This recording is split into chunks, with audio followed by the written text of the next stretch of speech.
Hi friends இன்னைக்கு வீடியோல பப் ஸ்லீவோட மெஷர்மென்ட் தான் நம்ம பார்க்க போறோம். அதுக்கு முன்னாடி இந்த வீடியோ பிடிச்சிருந்தா Subscribe பண்ணுங்க. வாங்க எப்படின்னு பார்க்கலாம். இப்போ பாருங்க பஃபோட அளவு வந்து 3 அல்லது 6 வரை உங்க இஷ்டம் தான். இது எப்படின்னா இங்க இருந்து நீங்க பஃப் வைக்கிறத பொறுத்து இருக்கு. அது 3 இன்ச்ல இருந்து 6 இன்ச் வரைக்கும் மேல கூட வச்சுக்கலாம். இது உங்க விருப்பம். இது வந்து பஃப் வந்து இப்படி மேல தூக்கிக்கிட்டு இருக்கும்ல, எந்த அளவுக்கு நல்லா பஃப்னு இருக்கும் அதுக்காக 1.5 இன்ச் அல்லது 2 இன்ச் வைக்கலாம். இப்போ கை நீளம் வந்து இங்க இருந்து இங்க வர கை நீளம், அதுக்கப்புறம் கைக்குழி வந்து இங்க இருந்து இது வர கைக்குழி 3 இன்ச்னா அதோட 1/2 இன்ச் கூட்டிக்கிறணும். கை சுற்றளவுனா இதான் கை சுற்றளவு. கை சுற்றளவு வந்து 6னா அதோட 1.5 இன்ச் கூட்டிக்கோங்க. இப்போ ஆம் ஹோல் ரவுண்ட்னா இதான் ஆம் ஹோல் ரவுண்டு. இப்போ இதை வச்சு நம்ம எப்படின்னு மார்க் பண்ணுறதுன்னு பார்க்கலாம். இப்போ லைனிங் ப்ளவுஸ்னா லைனிங் துணியில் நீங்கள் மார்க் பண்ணுறீங்க அப்படின்னா 1/4 இன்ச் அல்லது 1/2 இன்ச் போதும் கீழே மடிச்சு அடிக்கிறதுக்கு. இதே இது நார்மல் துணினா நீங்கள் 1.25 இன்ச் அல்லது 1.5 இன்ச்சுக்கு மடிச்சு அடிக்கிறதுக்கு வச்சுக்கலாம். இப்போ வாங்க எப்படின்னு பார்க்கலாம். பாருங்க, இப்போ இதுதான் மடிப்பு. எப்பயுமே மடிப்பு பக்கம்தான் கை நீளம் இருக்கணும். இப்போ இங்கே இருக்கு. இப்போ இங்கே இருந்து இது வர 3 இன்ச் வச்சிருக்கேனா உங்களுக்கு எவ்வளோ தேவையோ அதில் வச்சுக்கலாம். பஃபோட அளவு எவ்வளோ தேவையோ அந்த அளவு வச்சுக்கோங்க. இப்போ இங்கேருந்து நான் 3 இன்ச் வச்சிருக்கேன்.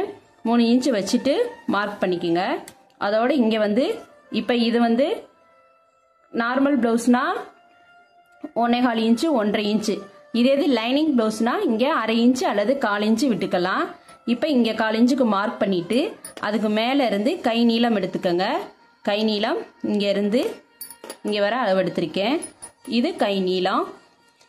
கை நீளம் எடுத்துட்டு அதுக்கப்புறம் வந்து கைக்குழி எடுத்துக்கோங்க. கைக்குழி எவ்வளவு 3 இன்ச்சு அதோட 1/2 இன்ச் கூட்டி இங்கே மடிச்சு அடிப்போம்ல, இங்கே இருந்து இங்கே வர கைக்குழி எடுத்துட்டு அதுக்கப்புறம் கை சுற்றளவு வந்து இங்கே இருந்து இங்கே வர எடுத்துக்கோங்க. அதோட 1.5 இன்ச்சு.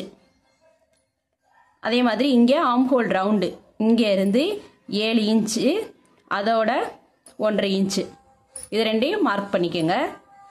அதுக்கப்புறம் இங்கே இருந்து ஆம் ஹோல் ரவுண்டு எடுத்துருக்கீங்களா, இங்கே இருந்து கை நீளம் வர ஜாயின் பண்ணிக்கோங்க. ஜாயின் பண்ணிட்டு இப்போ இங்கே இருந்து ஆம் ஹோல் ரவுண்டு எடுத்ததுலேருந்து ஆம் ஹோல் ரவுண்டு வந்து 7 எடுத்தோம். அதில் பாதியை மார்க் பண்ணி கோடு போட்டுக்கோங்க.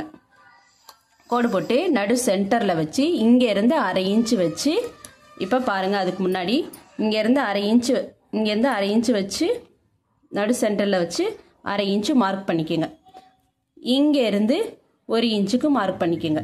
இப்போ இது வந்து இந்த அளவு நல்லா பெருசாக தெரியறதுக்காக, அப்படி நல்லா பொஃப்னு இருக்கிறதுக்காக பாருங்கள், இங்கே இருந்து இந்த அளவு எடுத்துனீங்களா, கை நீளம் முடிஞ்சதுலேருந்து இங்கே இருந்து மேலே 1.5 இன்ச் அல்லது 2 இன்ச்சுக்கு மார்க் பண்ணி இங்கே நீங்கள் எத்தனை இன்ச்சு வைக்கிறீங்களோ அத்தனை இன்ச்சு இங்கே வச்சு இதோட ஜாயின் பண்ணிடுங்க. அவ்வளோதான். இப்போ ப்ளவுஸில் எப்படின்னு காமிக்கிறேன் பாருங்க. பாருங்க, இது வந்து பப் ஸ்லீவு. இந்த அளவு வந்து பாருங்க, இந்த அளவு தான் நான் 3 இன்ச்சில் இருந்து 6 இன்ச்சு வரை நீங்கள் எடுத்துக்கலாம். இந்த அளவு நீங்கள் எவ்வளவுக்கு வேணுமோ அந்த அளவுக்கு எடுத்துக்கோங்க.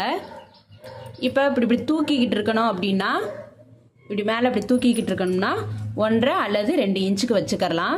அப்போ அதுக்கு அடுத்தது எப்பயும் போல தான் நம்ம ப்ளவுஸில் எப்படி அளவு எடுப்போம் அதே மாதிரி தான் இங்கேருந்து கை நீளம் எடுத்துக்கோங்க. இங்கேருந்து கைக்குழி எடுத்துக்கோங்க. இங்கேருந்து கை சுற்றளவு எடுத்துக்கோங்க. அதுக்கப்புறம் ஆம் ஹோல் ரவுண்ட் எடுத்துக்கோங்க. அவ்வளோதான். இதை வச்சு நம்ம எப்படின்னு மார்க் பண்ணதை நான் அடுத்த வீடியோவில் காமிக்கிறேன். உங்களுக்கு வீடியோ போட்டதில் ஏதாச்சும் டவுட் இருந்தால் கமெண்ட் பண்ணுங்கள். தேங்க்யூ.